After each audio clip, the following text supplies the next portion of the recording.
So let us start C function.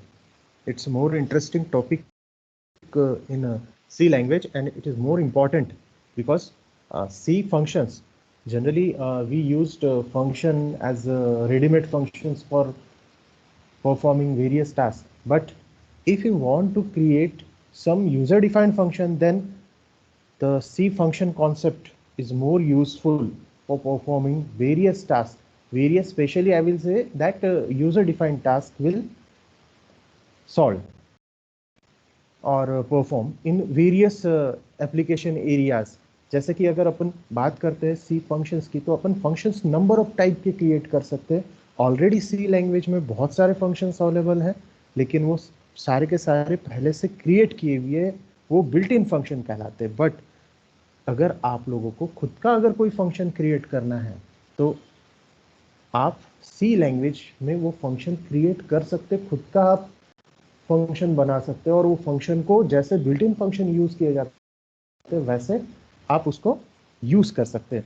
So this is the more important topic in C language, C function. Because C, एक बार आपने सी function create करना सीख गए तो आप बड़े से बड़े प्रोग्राम को इजीली डेवलप कर सकते हैं. इजीली उसका जो अपीयरेंस है, उसका जो क्या बोल सकते हैं, डीबगिंग का कॉन्सेप्ट जो है वो बहुत आपका इजी हो जाएगा यूजिंग सी फंक्शन.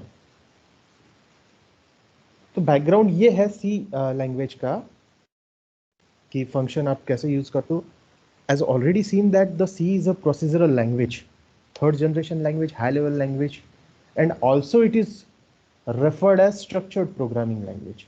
क्यों? क्योंकि ये प्रोसीजरल लैंग्वेज है और इसमें एक स्ट्रक्चर को फॉलो किया जाता है. That's why it is called as structured programming language. So such type of language, C, COBOL, Pascal, Fortran, Basic, all are the procedural language. In such languages you can define user defined function to structure your code. Code को structurize करने के लिए, code, क्योंकि ये structured language है, structured language इसको कहा जाता है, तो आप क्या कर सकते हैं, आपका खुद का कोड क्रिएट कर सकते हैं और उस कोड को आप नंबर ऑफ टाइम्स रीयूज कर सकते हैं. तो ये प्रोसीजरल लैंग्वेज होने की वजह से आप बोल सकते हो कि यूजर डिफाइंड फंक्शन को और बेहतरीन तरीके से बनाया जा सकता है. So user defined function nothing but a wrap of code. Means एक आपने ऐसे नंबर ऑफ 5, 10, 6 ऐसे कोई स्टेटमेंट आपने कलेक्ट किया, आपने टाइप कलेक्ट किया या फिर आपने बनाया, उसको एक यूनिट, एक सिंगल यूनिट में रिप्रेजेंट किया. मीन्स रैपिंग, जैसे चॉकलेट होती है उसको ऊपर उसका जो कवर होता है उसको रैप कहा जाता है, रैपर कहा जाता है. तो रैपिंग का मतलब उसको जब अपन ट्विस्ट करते हैं और वो पूरे चॉकलेट को एक उस पर्टिकुलर रैपर के अंदर पैक कर देते हैं, तो वैसा ही आप क्या कर सकते हैं, आपको जो भी कोड बनाना है आप बना लीजिए, उसको कंबाइन कीजिए और उसको एक नाम दे दीजिए. And such name, such user defined, this is all the code are referred as user defined function, and that action is called as wrapped in the interface. उसे क्या कहा जाएगा, रैपिंग कहा जाएगा. So this is the, sorry, wrapped in the interface, wrapping कहा जाता है उसे. तो एक बार आपने ये डिफाइन कर लिए, मीन्स आपने एक कोड, जैसे एक अपन बोल सकते हैं कि एक चॉकलेट को रैप किया और आपने वो चॉकलेट एक बार बना लिए, तो आप उसको, जैसे आप चॉकलेट ले रहे हैं उसको आप पैक कर दिए, या चॉकलेट बोलो या कोई लिक्विड फॉर्म में कोई अगर कंटेंट है, उसको एक बॉक्स में, एक जार में या एक पर्टिकुलर बॉटल में आपने पैक कर लिए और वो उसका ढक्कन पूरा टाइट कर दिए, मीन्स उसको पूरा 100% तरीके से पैक कर दिए. Once you have defined it, एक बार आपने वो पैकिंग कर लिए, you can call it in other places. तो आप उसको कहीं पे भी जा सकते, कहीं पे भी उसको कॉल कर सकते हैं without caring about how it does, what it does. कैसे आप लोग, आप क्या करते हैं, शॉप में गए, 5 स्टार दे दो, आपने 5 स्टार ले ली, रैपर ओपन किया, रैपर फेंक दिया आपने और सीधा आपने उसको एक बाइट ले ली, तो आपने ये सोचा कि उस समय वो कैसे पैक हो रहा है, क्या हो रहा है, कहाँ से बना, किसने लाया, क्या किया, कैसे वो पैकिंग हुई उसकी, क्या उसमें कंटेंट है, कुछ नहीं देखा आपने, तो सीधा कहानी की रखा। So this is the readymade serve हो गया, वो आपको रेडीमेड मिल गया, आपको बनाने की जरूरत नहीं पड़ी। So this concept is called user defined function. Once you have defined it, you can call it other places in your code. Means you can call it in other places. एक बार आपने डिफाइन कर दिया, rap करके रख दिया उसको, तो आप कहीं पे भी उसको कॉल कर सकते हैं, किसी भी प्लेस में कॉल कर सकते हैं, और आपको ये केयर उस समय नहीं करना है कि हाउ इट डज, कैसे होगा, क्या होगा, क्यों होगा, किस लिए होगा, don't care. So just you need to know is the interface and purpose. उस समय आपके दिमाग में एक ही रहेगा कि ये सिर्फ एक इंटरफेस है और ये इस पर्पस के लिए मैं इसको यूज कर रहा हूं, फिनिश.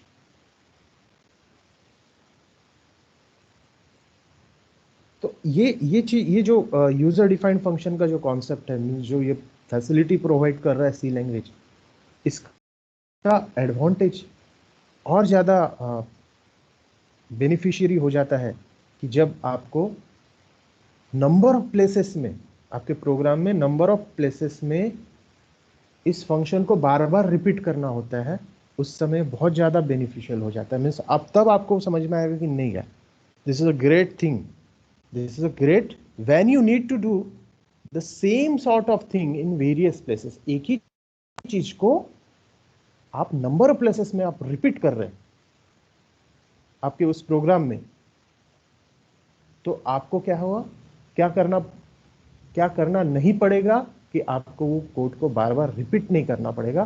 तब आपको मजा आएगा, नहीं यार ये तो फटाफट but copy paste copy paste copy paste, सीधा फंक्शन को कॉल किया, खत्म. Again one thing is that complexity,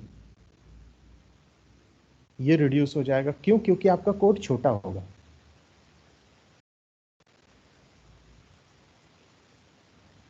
And that structure can again and again you can repeat any number of times, and that's why it makes your code easier to read, because it reduces the amount of context that you need to understand any one part of it. Means understanding आपकी कम, means बहुत ज़्यादा आपको understanding नहीं करना, कम हो जाएगा understanding, आप उसी कोड को बार बार यूज कर पाएंगे और आपका कोड छोटा होते जाएगा. So this is the advantage, this is the background of the user defined function, why we use C function. तो देखिए जैसे कि फॉर एग्जांपल आप बिल्ट इन फंक्शन को यूज कर रहे हैं, जैसे स्क्वायर रूट का फंक्शन है, उसका अगर आप प्रोग्राम बनाने जाओगे तो 10-12 लाइन का कोड होगा वो. वहीं आप क्या करते हैं, एसक्यूआईटी फंक्शन लगा देते हैं, एक लाइन में काम चल, एक लाइन में पूरा वर्क आपका फिनिश हो गया. ये आपको एडवांटेज मिला. नहीं तो वो 10-12 लाइन का, अब वो मान के चलिए वो एसक्यूआईटी का फंक्शन आप 50 जगह पे यूज कर रहे हैं, तो और उसको बनाने के लिए आपने जो खुद का प्रोग्राम बनाया वो 10-10 लाइन का है सपोज. तो आप सोचिए कि 50 places that 10 line will repeat again and again, but you use sqrt function as a built-in function, then only 50 lines will consume. So this is the beauty of the C function. So what is function?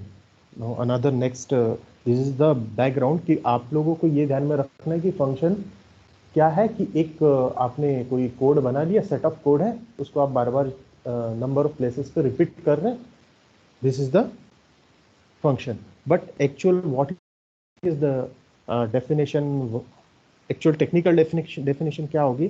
So the function is also known as method. Function को method कहा जाता है किसी किसी language में, किसी में procedure कहा जाता है, किसी में सब रूटीन कहा जाता है.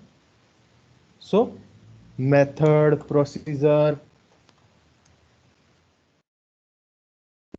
प्रोसीजर, फंक्शन, सब रूटीन, ये उसके एग्जाम्पल्स हैं.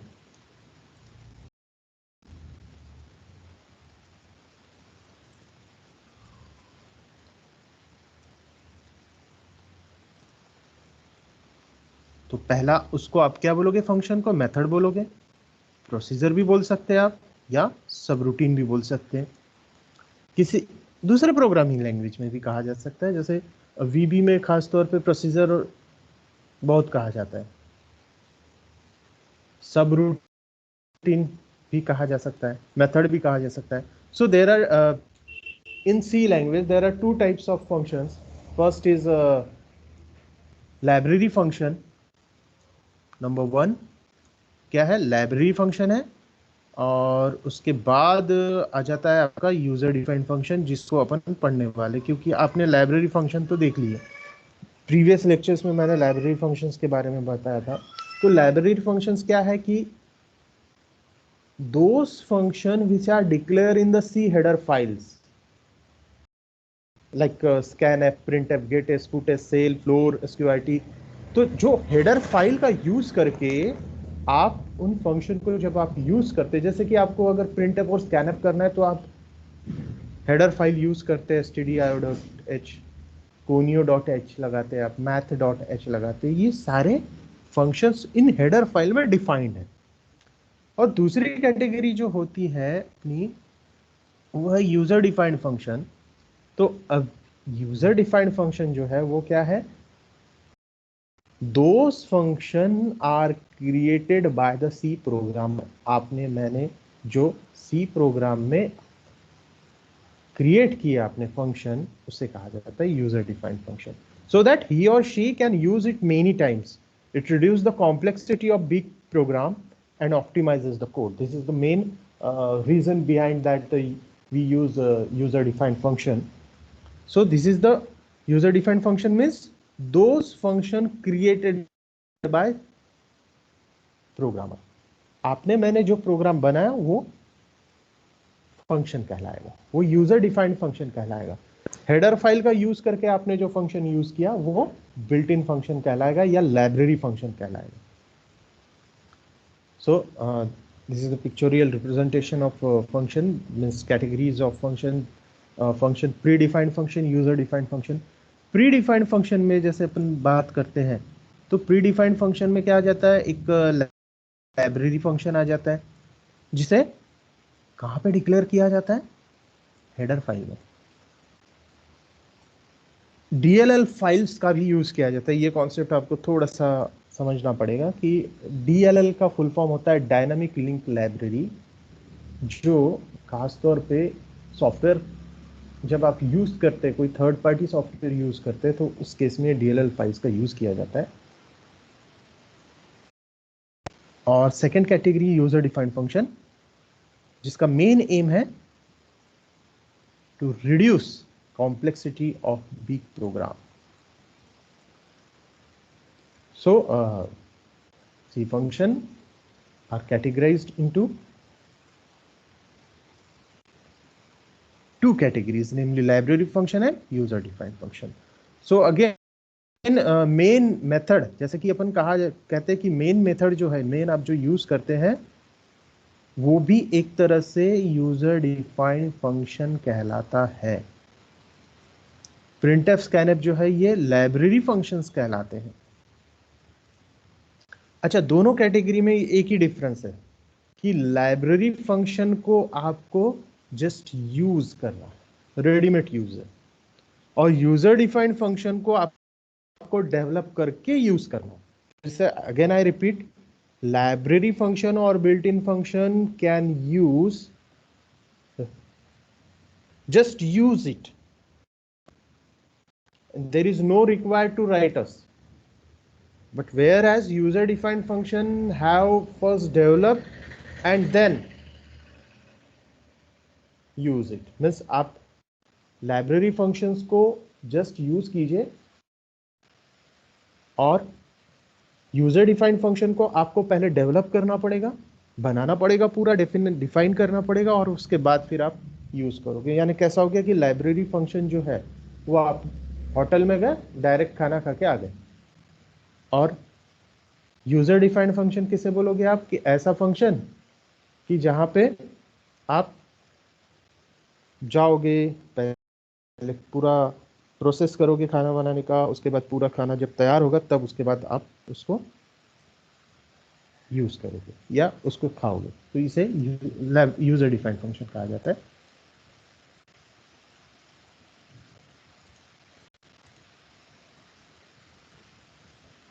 What is the use of function? Function का यूज कैसे किया जाता है? तो function facilitate handling of complex task easily.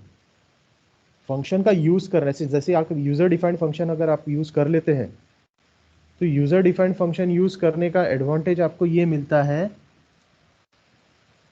कि आप जो कॉम्प्लेक्स टास्क है उसको इजीली हैंडल कर सकते हैं, कॉम्प्लेक्स टास्क को इजीली हैंडल किया जा सकता है। जैसे कि आपके सी प्रोग्रामिंग लैंग्वेज में ऐसे बहुत सारे फंक्शंस अवेलेबल है जिनका यूज करके आप क्या कर सकते हैं, फास्टर डेवलपमेंट कर सकते हैं। वैसा ही अगर आपने यूजर डिफाइंड फंक्शन के केस में कर लिया तो आप भी ऐसा फास्टर डेवलपमेंट परफॉर्म कर सकते हैं।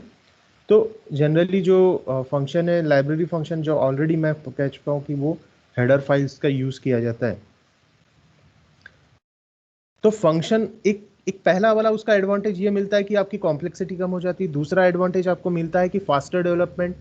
तीसरा एडवांटेज ये मिलता है कि आप मेंटेनेंस का जो वर्क है, function make designing and maintain of program easily. आप मेंटेनेंस इजीली कर सकते हैं क्योंकि आपको बहुत छोटा कोड रहेगा, तो उसमें बहुत ज़्यादा आपको अंडरस्टैंडिंग की ज़रूरत नहीं पड़ेगी। थर्ड एक उसका यूज़ ये है कि आप ब्लॉक ऑफ स्टेटमेंट जो राइट करते हैं उससे आप रिपीटेडली अगेन एंड अगेन, अब बार बार उसको उसी ब्लॉक ऑफ कोड को नंबर ऑफ प्लेसेस में, नंबर ऑफ लोकेशंस में आप उसको रिपीटेडली यूज कर सकते हैं। और सबसे बड़ी चीज इसमें ये कहा गया है कि फंक्शन जो है वो जो डिफिकल्टीज होती है उस डिफिकल्टीज को रिड्यूस करता है। In what situation? At the debugging of program. Program debug की सिचुएशन जब आती है तब आप उसको, उस डिफिकल्टीज को इजीली सॉल्व कर सकते हैं। So this is the use of function. Now what are the need of function? अब ये है कि अब जैसे कि यूज है, तो अब बहुत सारे लोग बोलते हैं तो फिर क्यों यूज कर रहे हैं आप, नीड क्या है उसका? तो सबसे पहला नीड ये है कि आप टॉप डाउन मॉड्यूलर प्रोग्रामिंग को फैसिलिटेट कर सकते हैं। अब आप बोलोगे कि ये टॉप डाउन मॉड्यूलर प्रोग्रामिंग का कॉन्सेप्ट क्या है? टॉप डाउन, देखिए प्रोग्रामिंग लैंग्वेज में दो अप्रोचेस होते हैं, एक होता है टॉप डाउन और एक बॉटम अप अप्रोच। तो जनरली जो बॉटम अप अप्रोच है वो लॉजिक लेवल प्रोग्रामिंग में यूज़ किया जाता है, जहाँ पे बॉटम टू टॉप वर्क किया जाता है, खास तौर पर रिकर्शन वगैरह के कॉन्सेप्ट में। और टॉप डाउन का मतलब होता है टॉप टू बॉटम में, नंबर 1 2, जैसे कि आपका सीरियल नंबर है 1 2 3 4 5 6 7 8 9, तो आप पहले लाइन पे जाएंगे, फिर दूसरे, तीसरे, चौथे, ऐसा कंटिन्यू आप टॉप टू बॉटम अप्रोच में आप ये करोगे। तो जनरली प्रोसीजर लैंग्वेज सी जो है वो टॉप टू बॉटम या टॉप टू डाउन अप्रोच को फैसिलिटेट करता है। सेकेंड थिंग, जो सोर्स प्रोग्राम का लेंथ है, सोर्स प्रोग्राम का जो लेंथ है वो क्या हो जाता है, रिड्यूस हो जाता है। क्यों रिड्यूस होगा? क्योंकि आप यूजर डिफाइंड फंक्शन कर रहे हैं, तो आपका रिपीटेशन ऑफ कोड जो है वो कम हो गया। Third need is we can easily locate and isolate the faulty function for further investigation। सबसे इंपॉर्टेंट चीज है कि आपका जो कोड रहता है, आप जैसे आपने प्रोग्राम बनाया, वैसे भी अपन जब प्रोग्राम रन करते हैं, कंपाइल करते हैं, तो नंबर ऑफ एरर्स शो हो जाते हैं। तो नंबर ऑफ एरर्स को जब शो होता है तो आपको ये पता रहता है कि कहाँ पे ये फॉल्ट आया है, तो आप उसको लोकेट कर सकते हैं क्योंकि आपका कोड छोटा हो गया और आइसोलेटेड कोड है।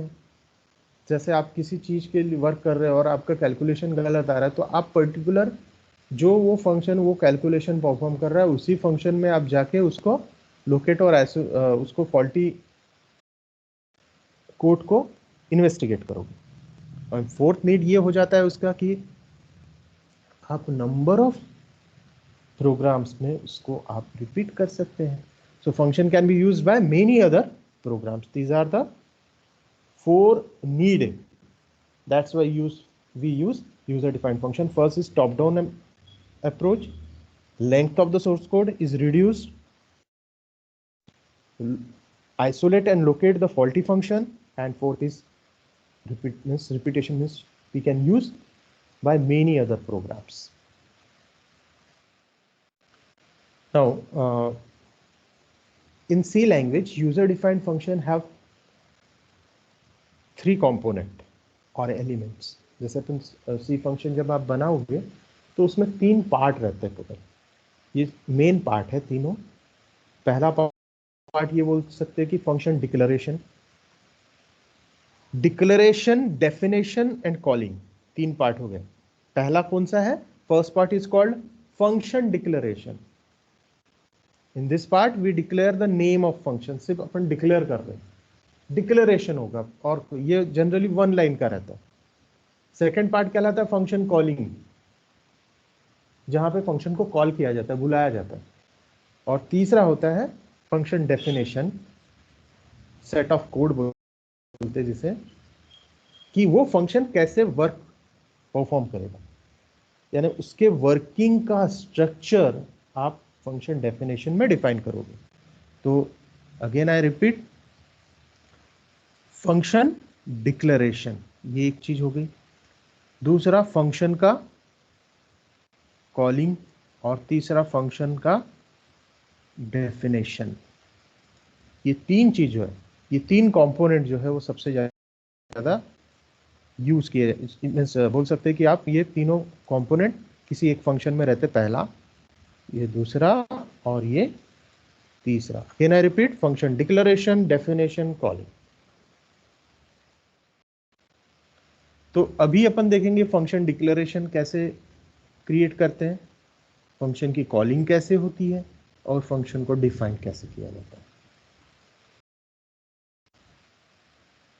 और फिर उसमें एक और चीज होता है रिटर्न टाइप. ये ऑप्शनल है इसलिए इसको मैं कंपलसरी पार्ट में नहीं रखा हूं.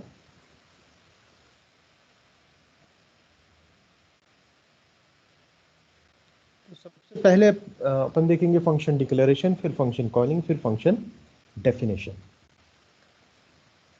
So first of all function declaration. Function declaration क्या होता है? एक इसका सबसे पहला सिंटैक्स होता है, आप रिटर्न टाइप लिखिए, फिर फंक्शन का नाम और ब्रैकेट में type parameter 1, type parameter 2 and so on, and last में सेमीकोलन. इसलिए मैंने कहा था कि function declaration generally single line में कंप्लीट हो जाता है. तो जैसे आप कोई भी वेरिएबल या एरे यूज कर सकते हैं, तो फंक्शन को भी वैसे ही डिक्लेयर किया जाता है. जैसे आप फंक्शन डिक्लेयर कैसे करते हैं? Return type, function name and their arguments. जैसे टाइप 1 पैरामीटर 1, टाइप 2 पैरामीटर 2, ये सब सारे क्या है? आर्गुमेंट्स है. तो रिटर्न टाइप का मतलब होता है जैसे कि इंट हो गया, फ्लोट हो गया, कैर हो गया, किसी भी टाइप का आप फंक्शन रख सकते हैं. Function name any valid identifier, जो भी आपको नाम देना आप दे सकते हैं फंक्शन का. और पैरेंथेसिस के अंदर, ब्रैकेट के अंदर आपको आर्गुमेंट देना है, जैसे कि int A comma int B comma int C, ऐसा आप दे सकते हैं. तो जनरली ये जो फंक्शन डिक्लेरेशन का जो पार्ट है वो इन्फॉर्म करता है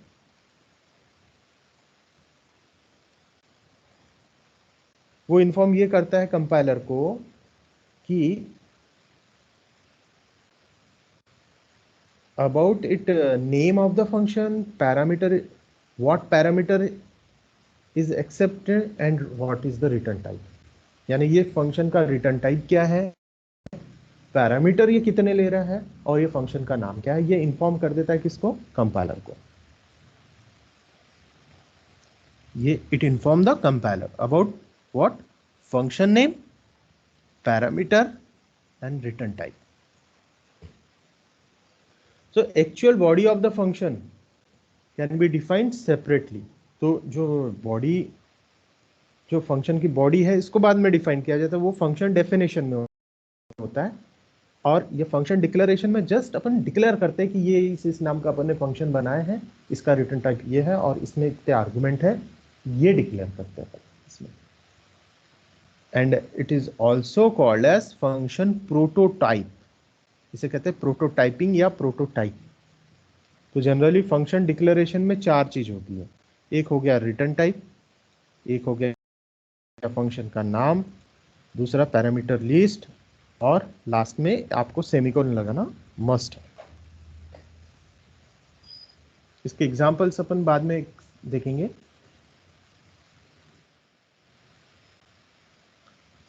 जैसे यहाँ पे देखिए एक ये देखिए मल्टीपल 10,5, तो ये MUL जो है ये फंक्शन का नाम हो गया और उसके 10 और 5 हो गए पैरामीटर्स। तो फंक्शन डिक्लेयर कैसे किया जाता है उसका एक एग्जांपल है अपने पास।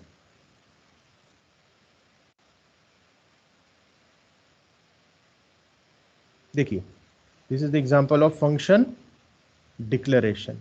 यहां पे क्या किया अपन ने, इंट एक हो गया रिटर्न टाइप, मल्टीप्लाई नाम का एक फंक्शन क्रिएट किया, फंक्शन का नाम हो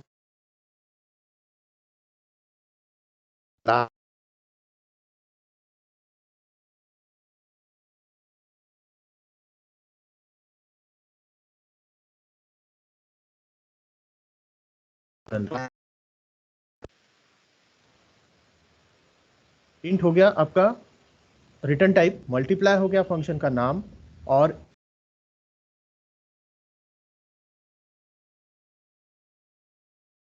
ए और वो आपका एक और कंपोनेंट होगा।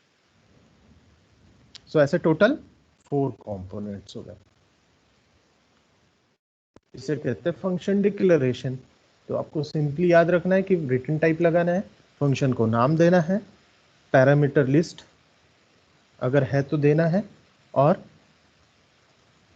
सेमीकोलन लगाना है। एक और चीज आपको ध्यान में रखना है कि जिस किसी वर्ड के आगे आपने पैरेंथेसिस लगा दिए, मींस ओपनिंग क्लोजिंग ब्रैकेट लगा दिए, तो वो किसी भी प्रोग्रामिंग लैंग्वेज में उसको फंक्शन कहा जाता है। ये आप अच्छे से ध्यान रखिएगा कि किसी भी वर्ड के आगे, किसी भी वैलिड आइडेंटिफायर के आगे अगर आप ब्रैकेट लगा देते हैं तो वो क्या कहलाता है, फंक्शन कहलाता है।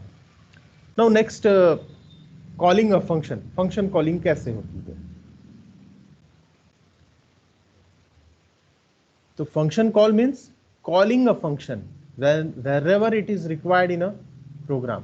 जब आप कोई फंक्शन क्रिएट करते हैं, जैसे डिक्लेयर कर दिया, डिफाइन कर दिया, आप क्या करोगे, आप उसको कॉल करते जाओगे, जहां जहां आपको लग रहा है वहां वहां आप कॉल करते जाओ। तो जब जब आप जहां जहां उसको कॉल करोगे तब तब क्या करेगा, वो पर्टिकुलर टास्क वो परफॉर्म करते जाएगा। So when a function is called, control of program gets transfer to that function. Means जैसे आपने कॉल किया तो वो सीधा कहाँ चले जाएगा, जहां पे आपने फंक्शन डिफाइन किए वहां चले जाएगा, वहां पे जो भी उसका प्रोसेस होगा वो प्रोसेस कंप्लीट करेगा और फिर से रिटर्न आ जाएगा उस लोकेशन पे जहां पे उसको कॉल किया गया था। तो कॉल करने के बाद वो कहा जाता है, फंक्शन डेफिनेशन में जाता है, और उसके बाद उसकी पूरी प्रोसेस होने के बाद फिर फंक्शन कॉल में आ जाता है और आपको रिजल्ट मिल जाता है। तो इसका जो अगेन ये फंक्शन कॉल ऑप्शनल पार्ट है, आप बुलाओगे तो आएगा, नहीं तो नहीं आएगा। तो फंक्शन उसको डिक्लेयर कैसे, उसका सिंटैक्स जो है वो है फंक्शन का नाम और आर्गुमेंट लिस्ट और सेमीकोलन। जैसे कि यहाँ पे मल्टीपल MUL ब्रैकेट में 10,5 सेमीकोलन, यहाँ पे कॉल कर दिया फंक्शन, तो ये क्या करेगा कि जहाँ पे भी उसका लोकेशन होगा, जहाँ पे भी वो फंक्शन डिफाइंड होगा वहाँ पे जाएगा, वहाँ पे एग्जीक्यूट होगा, 10 और 5 को लेके जाएगा और उसको मल्टीप्लाई करेगा, तो ये 50 हो गया। 50 होने के बाद वो रिटर्न आ जाएगा और P को अलोकेट कर देगा। तो this is a simple way to call the function. Just आपको क्या करना, फंक्शन का नाम देना और ब्रैकेट में आर्गुमेंट लिस्ट अगर है तो जब कभी भी कंपाइलर जो है वो फंक्शन कॉल करता है तो वो पूरा का पूरा उस प्रोग्राम का जो कंट्रोल है, वो पावर जो कंट्रोल है वो पूरा ट्रांसफर कर देता है उस फंक्शन में जहां से वो फंक्शन कॉल हुआ है। और वहाँ पे जितनी भी लाइंस होगी वो सारी वन बाय वन एग्जीक्यूट होती है और बाद में वो वैल्यू रिटर्न करता है उसको. सो this is the calling a function. And next is function. Again this is the crucial part of function concept, क्योंकि इसमें सारा कोड रहता है कि आप जो फंक्शन बना रहे हैं उसका प्रोसीजर जो है वो पूरा इस पार्ट में दिया जाता है. तो function definition means just body of function. Function की जो बॉडी है वो मेन बॉडी इस फंक्शन में रहती है, फंक्शन डेफिनेशन में रहती है. Means it contains number of statement to perform a specific task. So function body consist of single और ब्लॉक ऑफ स्टेटमेंट. मीन्स उसके बॉडी में एक स्टेटमेंट भी हो सकता है या नंबर ऑफ स्टेटमेंट भी हो सकता है. वो तो डिपेंड करेगा कि आप कौन सा particular task, specific task perform कर रहे हो. And this is a mandatory part. तो फंक्शन डिक्लेरेशन और फंक्शन डेफिनेशन ये दोनों मैंडेटरी पार्ट है. और इसका सिंटैक्स जैसे कि अपन ऐड वाला लिए तो यहाँ पे इंट ऐड जैसा आप डिक्लेयर करते तो वैसा सेम यहाँ पे लिख देना है आपको, और ओपनिंग क्लोजिंग पैरेंथेसिस लगाना है, और उसके अंदर जो भी आपको कोड देना है, जैसे कि यहाँ पे एडिशन दिए अपन ने तो वो एडिशन का कोड अपन ने लगा दिया. तो ये कहलाता है function definition.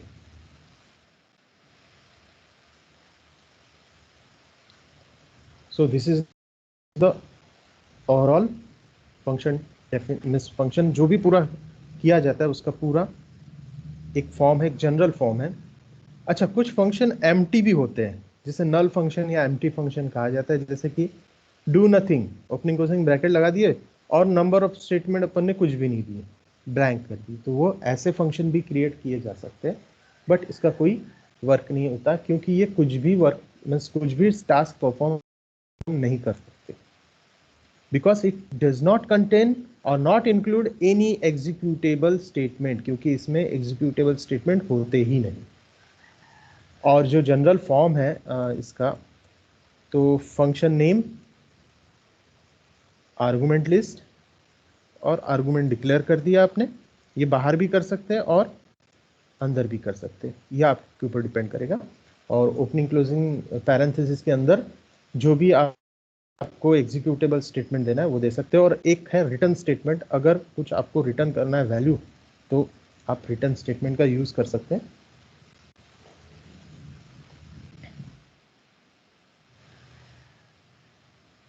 So this is, अब ये रिटर्न स्टेटमेंट क्या होता है ये नेक्स्ट इसमें देखते हैं अपन.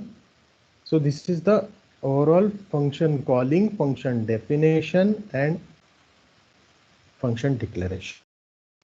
तो फंक्शन को कैसे डिक्लेयर किया जाता है, डिफाइन किया जाता है, कॉल किया जाता है. अब जब भी आप कोई फंक्शन क्रिएट करोगे तो ये तीनों चीज़ें आपको अच्छे से मालूम होना चाहिए. मीन्स ये तीनों चीज़ें आपको करना ही है.